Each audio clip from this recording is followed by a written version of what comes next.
Father, I am alone in this wilderness. It's getting worse every day. Stand firm. We faced worse than this. It's getting dark. What if they come back?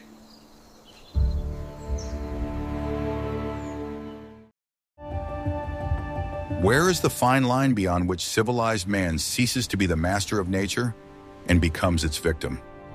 At the end of the 16th century, Roanoke Island became the scene of one of the darkest and most confusing dramas in the history of the colonization of new lands. 107 people, armed with knowledge, tools, and hope, simply vanished into thin air, leaving behind only silence and a single word carved into a tree. This is not just a story of disappearance. It is a chronicle of a desperate struggle with the unknown, where every day was a battle for the right to breathe. There were no loud battles or great victories here, only monotonous, exhausting labor and fear permeating every inch of the damp earth. We are used to thinking of colonization as a heroic march, but the reality was much more prosaic and terrifying. This is a story about how the forest and the ocean swallow up traces of human presence, leaving not even graves behind. Watch the video to the end, and you will learn how one fatal navigational error and a series of climatic anomalies turned a fortified fort into the setting for nature's perfect crime. Show me the way. We are so very lost.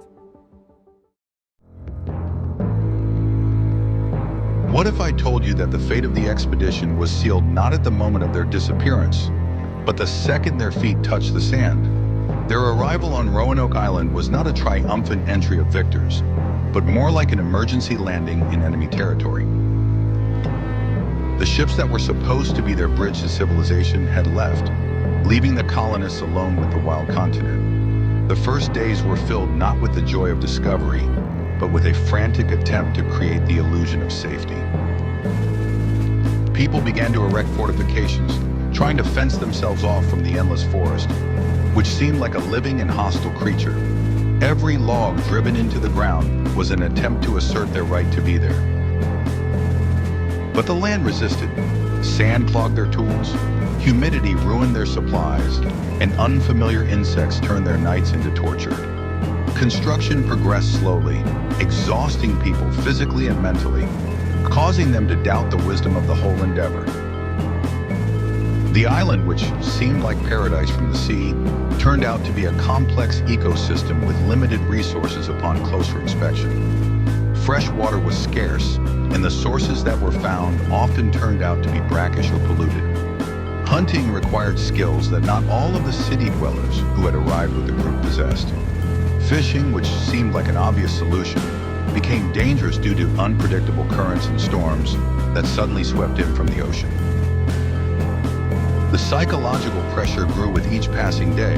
As the horizon remained empty and there was no help in sight, people began to realize that they were locked in a golden cage where the beauty of the landscape hid a deadly threat. Every rustle in the bushes beyond the camp perimeter was perceived as a signal to attack, even though the enemy was often not even visible. It was a slow descent into paranoia, fueled by isolation and uncertainty. The expedition leaders tried to maintain discipline, but their authority melted away along with the food supplies. Decisions were made in haste, often based on emotions, which led to mistakes in the distribution of resources. The hope that the land itself would feed them was shattered by the harsh reality of sandy soils unsuitable for conventional agriculture. They had to learn everything anew, breaking their habits and ideas about life. Instead of building cities, they built shelters, trying simply to survive the next night. Tools became blunt, clothes wore out, and there was nothing to replace them with. It was not expansion, but survival at the limits of human capabilities, where every nail was worth its weight in gold. They brought with them the dream of a new life, but were faced with the need to fight to prolong the old one. The island's isolation played a cruel joke. It was close enough to the mainland to see it, but far enough away to be cut off from resources. The currents around Roanoke were treacherous, creating a natural prison for those without reliable ships. The very geography of the place worked against the settlers, making logistics an impossible task. I'm very interested to hear your point of view. Which do you think is scarier? An unknown threat from the forest or the realization of complete isolation from the outside world? Write about it in the comments and be sure to subscribe to the channel so you don't miss the rest of the story. It's getting dark. Are you ready to learn the truth about why the food lists of that era read like a death sentence? When the euphoria of arrival subsided, the dry and ruthless arithmetic of survival came to the fore. The supplies brought from England were calculated for a specific period, but no one took into account the spoilage of food in the holds during the long voyage. Opening barrels of salted meat and sacks of flour, the colonists increasingly found mold and rot instead of salvation. John White and his assistants were forced to introduce the harshest rationing, which affected everyone, regardless of status. The daily ration was reduced literally by grams, turning meals from a means of restoring strength into a ritual of dividing crumbs. People began to view each other not as neighbors, but as competitors for an extra piece of bread. Hunger changed psychology, exacerbated old grudges, and created new conflicts out of thin air. Attempts to establish agriculture were hampered by climatic realities for which Europeans were unprepared. Seeds brought from foggy Albion burned under the scorching sun or rotted in overly moist soil. The few seedlings that did manage to sprout were weak and could not feed 100 people. Farming turned into a game of chance, where the stakes were life itself and the odds of winning were close to zero. Hunting also did not bring the expected results, as game on the small island was quickly scared away or exterminated. Large animals moved deeper into the mainland, where access was difficult due to the lack of boats and fear of the unknown. Fishing remained the only stable source of protein, but it too depended on the weather and the season. Storms could cut people off from the sea for weeks, condemning them to starvation. Water became another problem. Wells dug in a hurry often dried up or filled with sand. It took enormous effort to find new sources and clean old ones, which was a feat in conditions of malnutrition. Dehydration, combined with heat and hard labor, wore people down faster than any disease. The human body began to wear itself out, burning through its internal reserves at an alarming rate. In these conditions, the fragility of civilized people deprived of their familiar infrastructure became apparent. Craftsmen whose skills were valued in cities found themselves helpless in the face of hunger. The ability to sew velvet doublets or engrave metal did not help to fill the stomach. The hierarchy of values was turned upside down. Those who knew how to find edible roots or catch crabs became more important than the scientists. Storage rooms, which were supposed to be a guarantee of security, became a place of constant anxiety and checks. Every missing biscuit led to an investigation and suspicion, destroying trust within the community. People began to hide food and create secret stashes, which only reinforced the atmosphere of disunity. Do you think modern society could survive in a situation where food ceases to be a commodity and becomes the only currency?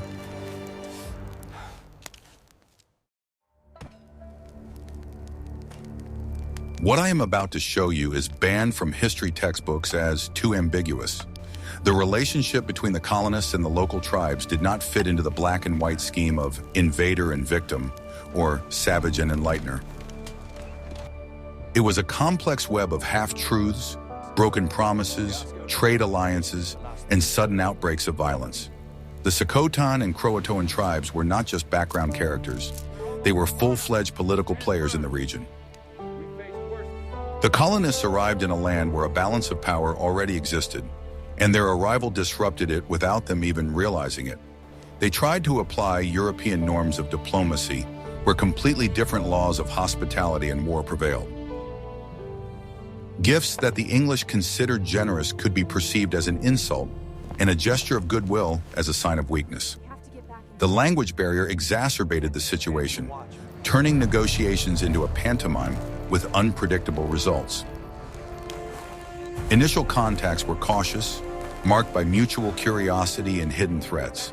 The locals saw the newcomers as a source of amazing things, metal and fabrics, but also as a source of danger. The English, on the other hand, saw the Indians as the key to survival, as guides in this alien world, but feared their numbers and knowledge of the terrain. This fear forced the colonists to keep their fingers on the triggers even during peaceful meetings. One of the fatal mistakes was a misunderstanding of the complex system of alliances and enmities between the tribes themselves. In trying to befriend some, the colonists automatically became enemies to others without realizing it.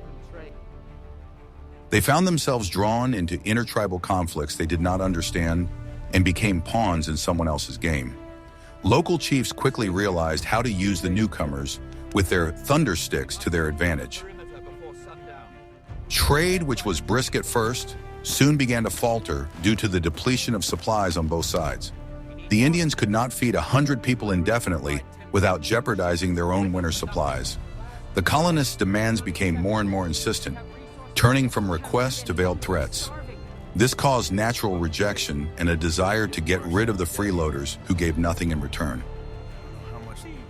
The incident with the missing silver cup, which led to the burning of an entire village by the first expedition, cast a long shadow over relations.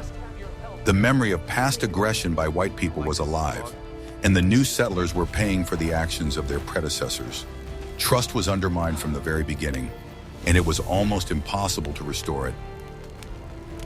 Nevertheless, there were moments of remarkable cooperation and cultural exchange that could have changed history. Some colonists tried to learn the language and adopt fishing and boat-building techniques. It was these connections, subtle and informal, that could have become the bridge that led some people to the Croatoan tribe. If you like this kind of in-depth analysis of historical details, please like this video. It will help us make more quality content.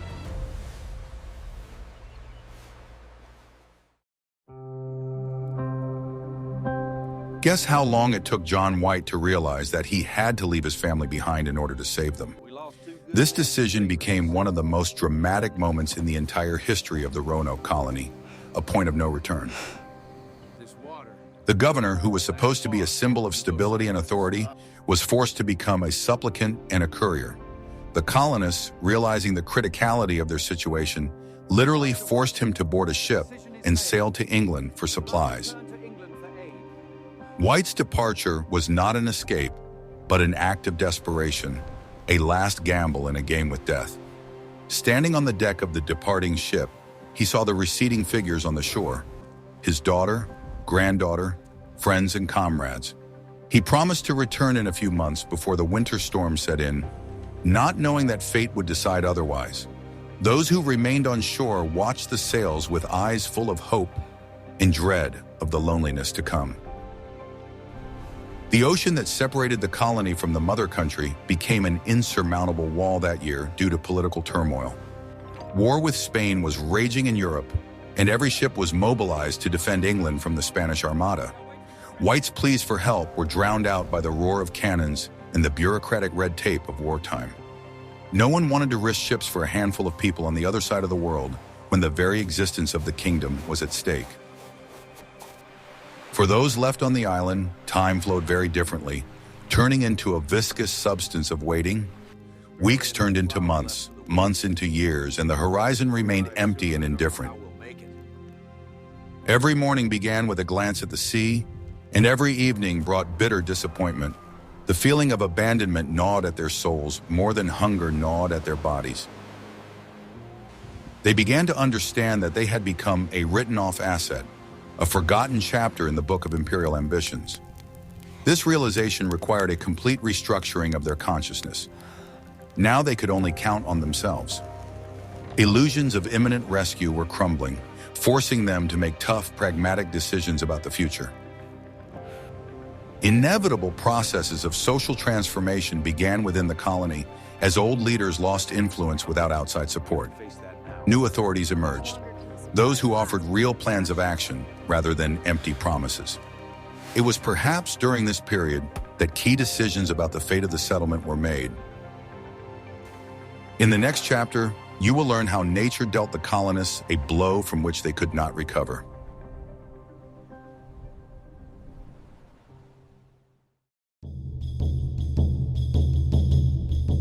Studies of tree rings conducted centuries later revealed the terrible secret of that period. The years 1587-1589 were not just hot, they were the most severe drought in the region in the last 800 years. The colonists arrived at the worst possible time, caught in a climatic anomaly of incredible force. The land, already stingy with its harvest, turned to stone, rejecting any grain. Rivers dried up, turning into thin streams or stagnant puddles, breeding grounds for disease and insects. Fresh water became a scarce commodity for which people would kill, and its quality was rapidly declining. The forest, which had previously been a source of life, became dry and prone to fire, threatening to destroy the settlement at any moment. Animals migrated in search of moisture, leaving hunting grounds empty. Attempts to grow anything in the gardens were doomed. The sprouts withered before they could gain strength. People spent precious water on irrigation, but the sun evaporated the moisture faster than it reached the roots. It was a Sisyphean task, draining the last of the exhausted people's strength. Hopes for an autumn harvest to feed them through the winter crumbled to dust. Local tribes, who themselves suffered from starvation, could no longer share even the smallest crumbs. The drought exacerbated competition for resources to the limit, making any alliances impossible.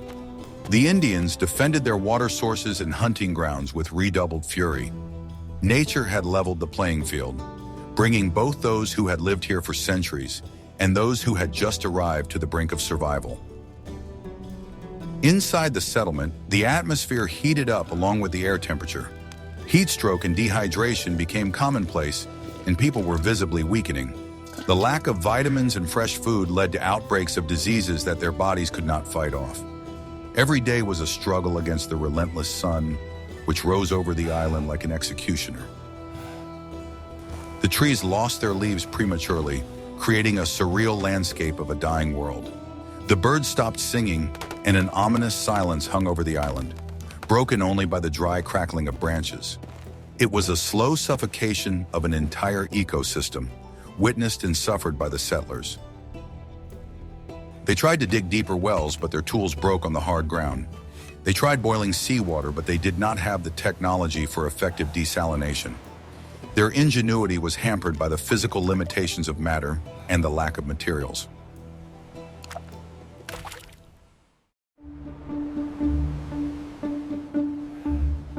Are you ready for the shocking truth that Croatoan is not a riddle, but a clear instruction?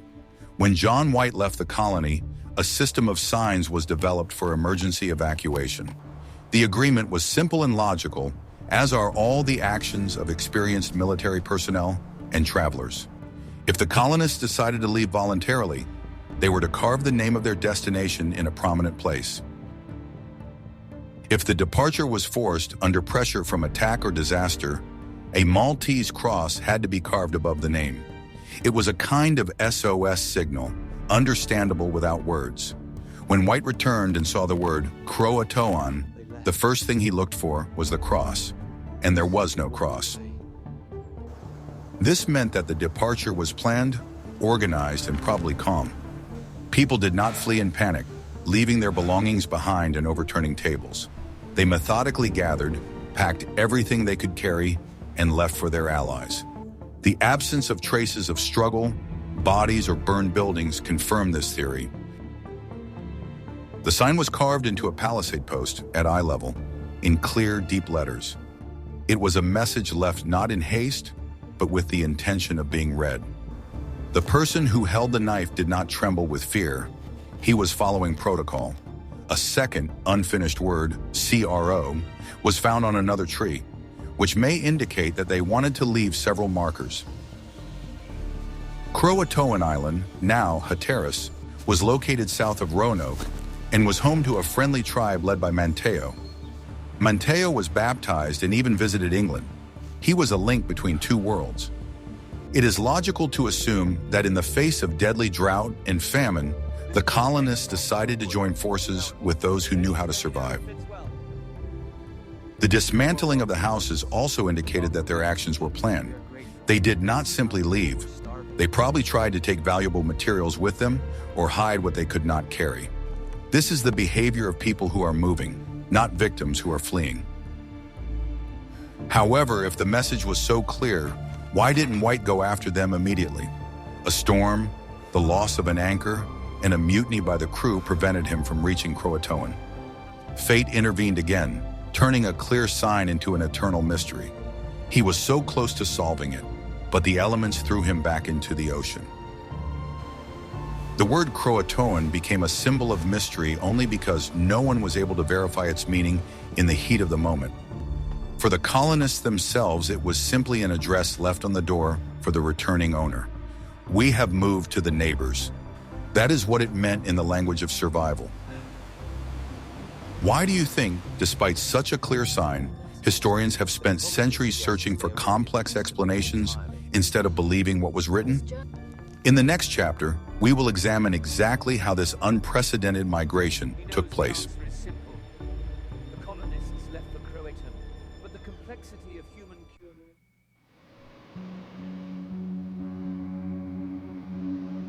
Imagine the logistics of moving an entire settlement in the complete absence of transportation and roads. It was an operation that required incredible organization and discipline from exhausted people. They had to decide what to take with them and what to leave behind, and every choice was agonizing. Tools, weapons, seeds, warm clothing, all of these took priority over personal belongings and memories of the past. Heavy items that could not be carried had to be hidden. Chests with books, maps, and excess equipment were buried in the ground in the hope of returning for them later. These were time capsules that they left as a pledge of their return, as an anchor holding them to this place. The packing process itself probably took several days. The women sewed backpacks from scraps of fabric, while the men prepared weapons and distributed the load. Children who could walk also carried their share.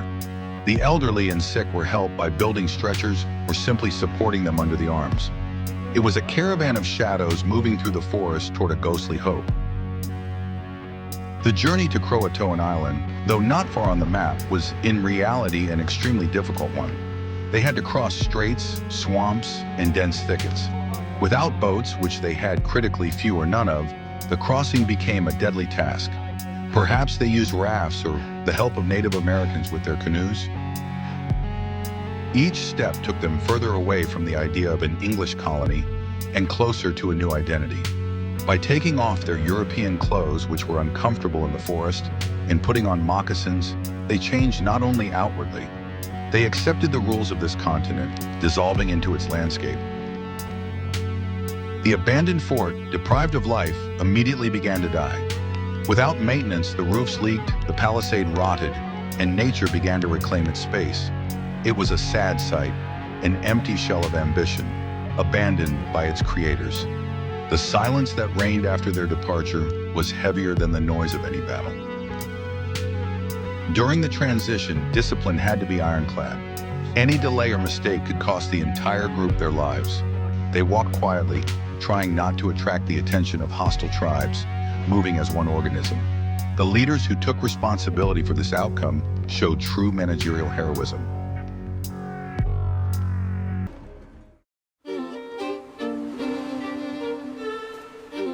When John White finally set foot on the shore of Roanoke in 1590, 3 years later, he was met with deafening silence.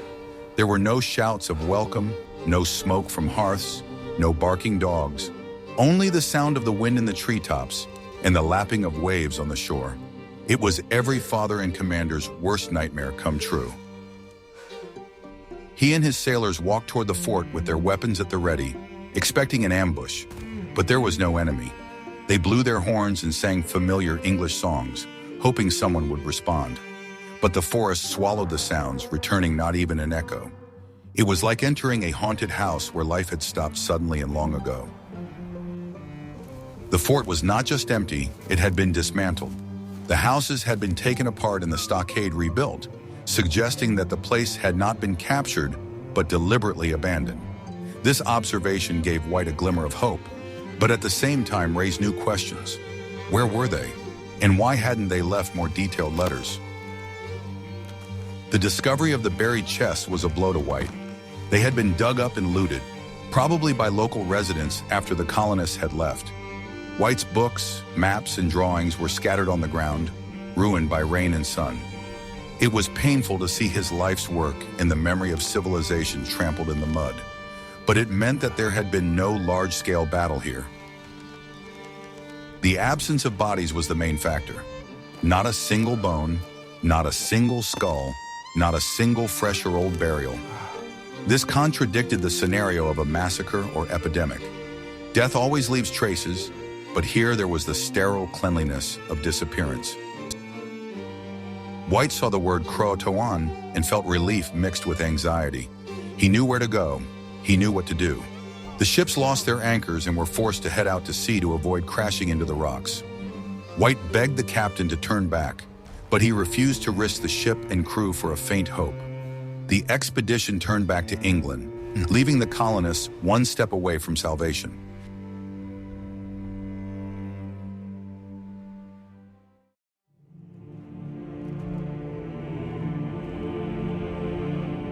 What happened to the people who went into the forest? Logic and facts indicate that they did not perish in a single day, but dissolved into the local tribes. In order to survive, they had to give up their identity. European clothing wore out and was replaced by animal skins. The English language was forgotten, giving way to Algonquin dialects. They learned to build houses out of bark instead of boards. They learned to read animal tracks instead of letters in the Bible. The women probably married Indian warriors, and the men took local women as wives. It was the only way to ensure safety and a future for their children. Genetic fusion was inevitable. The light eyes and hair sometimes found among the Indians of this region in later centuries may have been an echo of that very blood.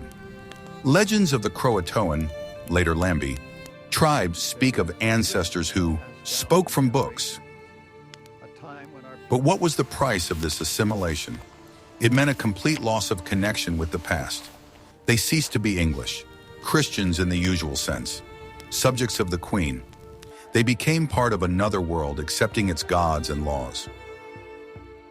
Perhaps the elders continued to tell their children tales of big cities across the sea, of stone houses and ships. But for the new generation, these were just myths, unrelated to the reality of hunting and gathering. Assimilation is not death, but rebirth. The Roanoke colony did not disappear, it simply shed its skin like a snake. They became invisible to history because history looks for Europeans and finds Indians.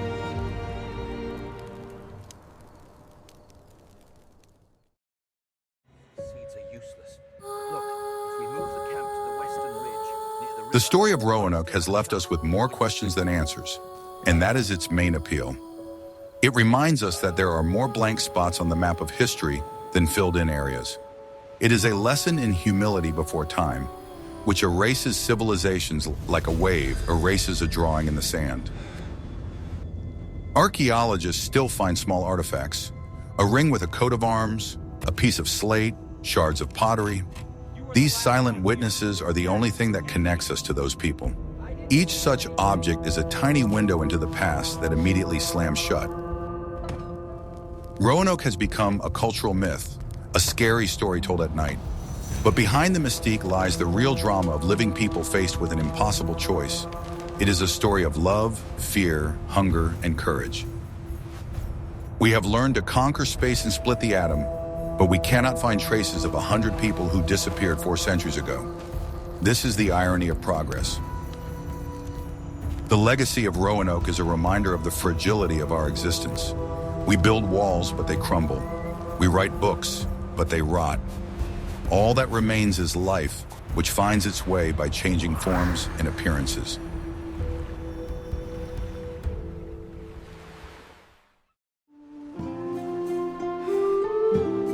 We have come a long way from the hope of the early days to the silence of the abandoned fort.